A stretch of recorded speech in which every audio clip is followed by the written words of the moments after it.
नमस्कार trader. Trading युग के इस शानदार वीडियो में आपका स्वागत है। आज की इस वीडियो में हम जानते हैं कि ट्रेडिंग लेने के पूर्व हमें किन किन चीज़ों की ज़रूरत पड़ती है या फिर किन तरह के साइकोलॉजी की ज़रूरत पड़ती है जो हमारे लिए अत्यंत आवश्यक होते हैं।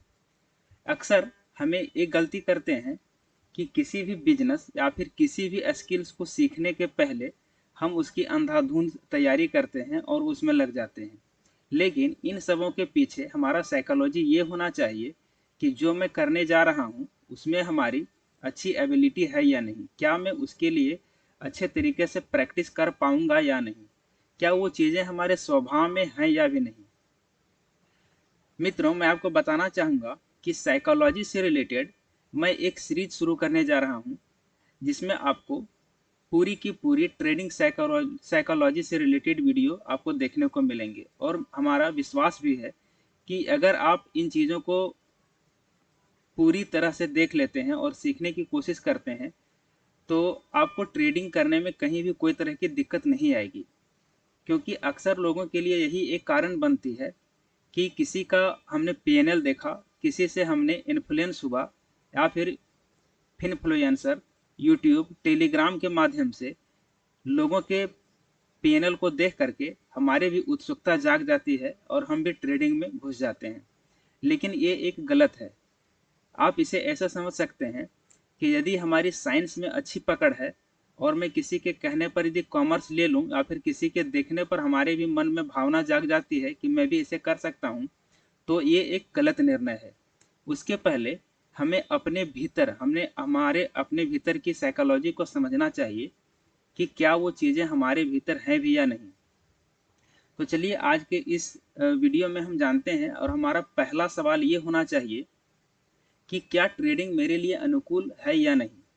यहाँ पर अनुकूल होने का संबंध है कि मैं जो इस बिजनेस को करने जा रहा हूँ ये हमारे लिए कितना परफेक्ट है, क्या मैं इसमें फिट बैठ पाऊंगा या भी नहीं।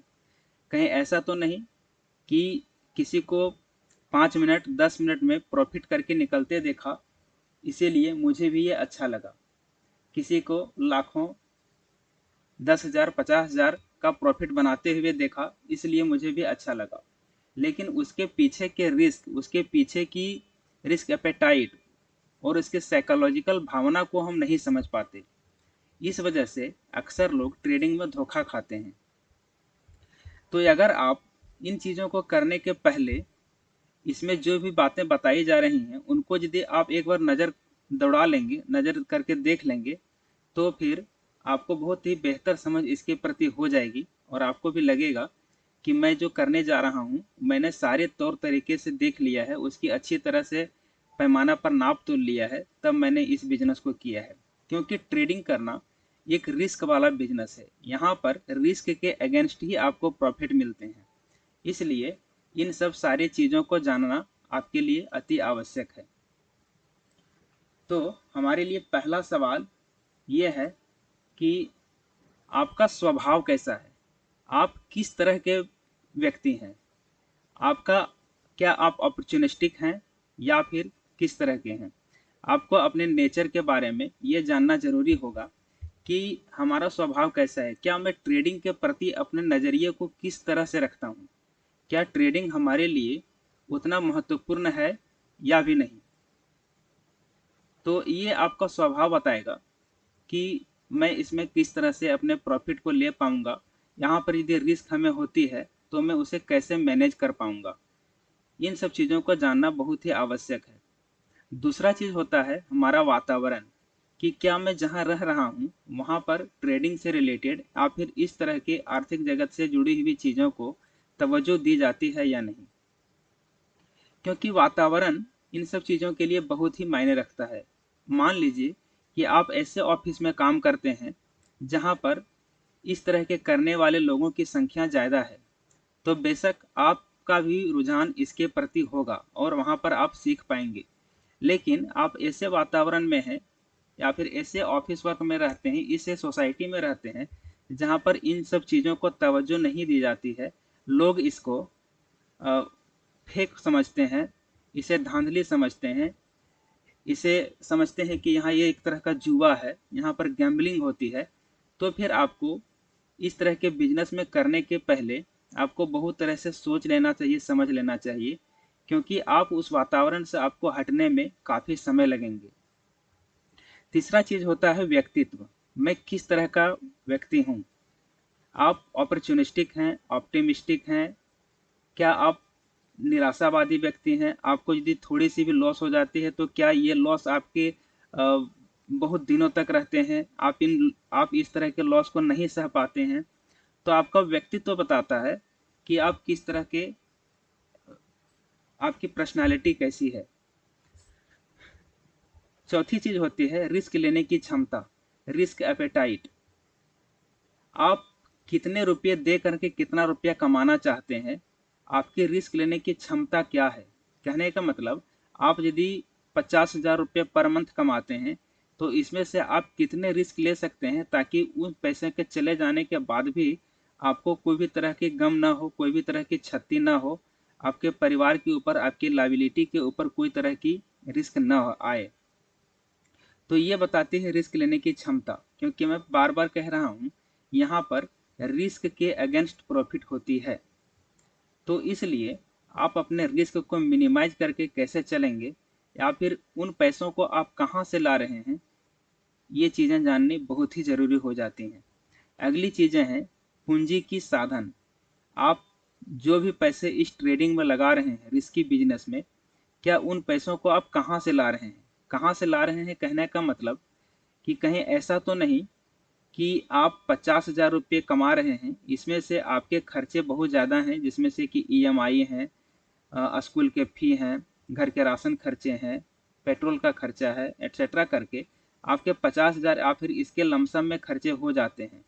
या तो आपने कुछ ऐसा किया कि किसी महीने इसकी कटौती करके आपने ट्रेडिंग के लिए 10,000, 20,000, 50,000 रुपये जमा करके लगा लिए। तो ये आपको देखना होगा कि पूंजी की हमारी जो साधन बन रही है वो हमारे समस्त खर्चों के अलावे यदि है आपके पास, तो ये आपके लिए एक अच्छी बेहतर विकल्प हो सकते हैं। आप सारे खर्चों को काट करके इसमें पैसे नहीं लगा सकते। ऐसा लगाएंगे तो फिर आप कमाने के पीछे आपका ज़्यादातर ये होगा कि आप कुछ भी पैसे लगाएंगे और कमाने के चक्कर में आप इन पैसों को दांव पर लगा देंगे।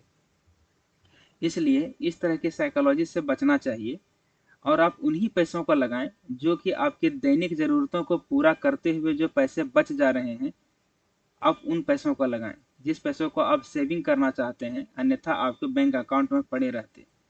तो वैसे पैसों को ही आप यहाँ पर पूंजी के रूप में लगाएं। तो ये पूंजी की साधन है कि आप कितने पैसे कमाते हैं और आपके घर खर्चे सही सलामत चल रहे हैं या नहीं। अगली सवाल है पूंजी की पर्याप्तता।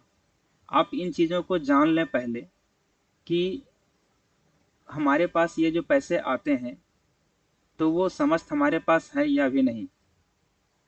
पूंजी की पर्याप्तता ये भी बताती है कि यदि हमने यदि 10,000 रुपये लगाए या फिर 50,000 रुपये लगाए और किसी कारणवश ये यदि हमारा नुकसान में चला जाता है, तो क्या मैं अगली पूंजी लगाने के लिए भी हमारे पास पर्याप्त पैसे हैं या नहीं। कहीं ऐसा तो नहीं कि हम इन पैसों को काफ़ी मशक्क़त के बाद जमा करके रखा था, या फिर हमारे पास यही एकमात्र सिर्फ पूंजी है, ये ख़त्म हो जाने के बाद मैं फिर से ट्रेडिंग में नहीं लौट पाऊँगा। तो यदि ऐसी है तो फिर आपको रुक जाना चाहिए या फिर नहीं करना चाहिए। ऐसे में आपको काफ़ी दिक्कतों का सामना करना पड़ेगा, क्योंकि ये 50,000 जो आपने लाए थे, ये आपके 1 महीने, 2 महीने, कभी कभी तो 1 सप्ताह में गलत रणनीतियों के कारण ख़त्म हो जाएंगे। फिर अगली पूंजी आपके पास नहीं बचेगी और ऐसे में आप इन खर्चों को कम करना शुरू करेंगे, या तो फिर आपके फिर लोन या फिर अतिरिक्त कर्जे उधारी चलना शुरू हो जाएंगे और आपको लगने लगेगा कि मैंने जो पैसे यहाँ पर खर्च किए हैं उसको मैं कितनी जल्दी से रिकवर कर लूँ, और इसी रिकवर के चक्कर में आप ज़्यादा से ज़्यादा नुकसान करेंगे। इसलिए इसकी अच्छी साइकोलॉजी ये होती है कि आप 1/5 वाला फार्मूला को अपनाएं। जैसे कि मान लीजिए आपके पास 1 लाख रुपए हैं, तो इसमें से आप 20% पैसे यानी कि 20,000 रुपये को ट्रेड में लगाएं, रिस्क में लगाएं। ऐसे में आपके पास 80,000 रुपये सुरक्षित बचे रहेंगे। इससे होगा क्या कि 20,000 के 20,000 भी यदि आपके पास नुकसान हो जाते हैं तो आप 4 बार करने के लिए फिर भी अभी उपयुक्त हैं। तो इन 4 बार जब करने के लिए उपयुक्त हैं तो ये पैसे आपके इजीली कम से कम 2 महीने 3 महीने में निकल आएंगे।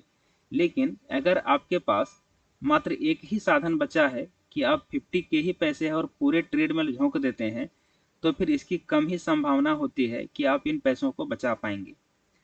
इसलिए ये चीज़ें बहुत ही मायने रखती हैं कि आप ट्रेडिंग करने के पूर्व इन सब चीज़ों पर ज़रूर गौर करें और इस पर एक बार नज़र ज़रूर लगाएं कि हमारा स्वभाव कैसा है, कि क्या मैं ट्रेडिंग के लिए अनुकूल हूँ या भी नहीं। क्योंकि जितने भी लोग एक सफल ट्रेडर हैं उनके पीछे ये सब सारे गुण मौजूद हैं, तभी वो आज के समय में इस रिस्क वाले बिजनेस को कर पा रहे हैं। हर किसी की साइकोलॉजी एक जैसी नहीं होती, तो हमें भी दूसरों को देख करके नहीं उसके पीछे भागना चाहिए। आपका वातावरण बहुत ही मायने रखता है, क्योंकि आपके बनने के पीछे और आपको तैयार करने के पीछे आपका वातावरण का बहुत बड़ा सहयोग होता है। आपका व्यक्तित्व, आपकी पर्सनालिटी ये बताती है कि आप किस काम को करने में सक्षम हैं, तो ये भी आपके लिए बहुत ही ज़रूरी है।